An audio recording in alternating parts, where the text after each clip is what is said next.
2020 год – это год белой металлической крысы. Что ждать от этого символа? Очень много представлений, где главными героями будут мыши. В Театре кукол Новый год уже вовсю отмечают. Это самый долгожданный праздник страны.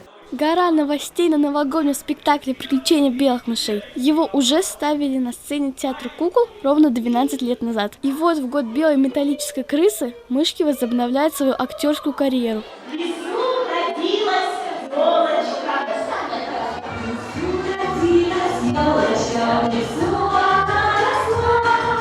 Шоу начинается уже возле елочки. Пара чудаковатых ученых, инопланетянин, мышонок и Дед Мороз со Снегурочкой.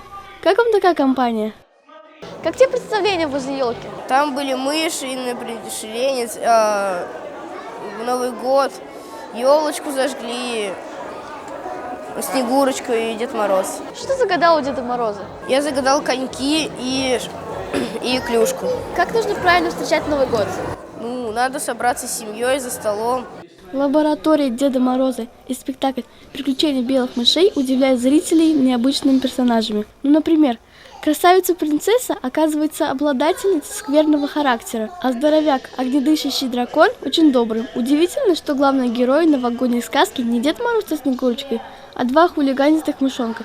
Такой необычный поворот должен понравиться зрителям.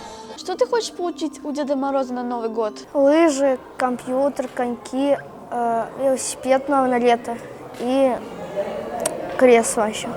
В сказке очень много ироничных моментов, чтобы ребята учились не только доброте, но и чувству юмора. Новогоднее настроение можно создать себе на протяжении всех зимних каникул. Шоу «Приключения белых мышей» создаст сказку на все 100.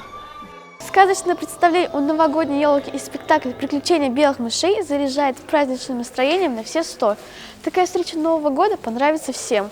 Даже Дед Мороз со Снегурочкой заглянули на это шоу. Линия Ахмадульна, Рамазан Мусин, специально для «Горы новостей».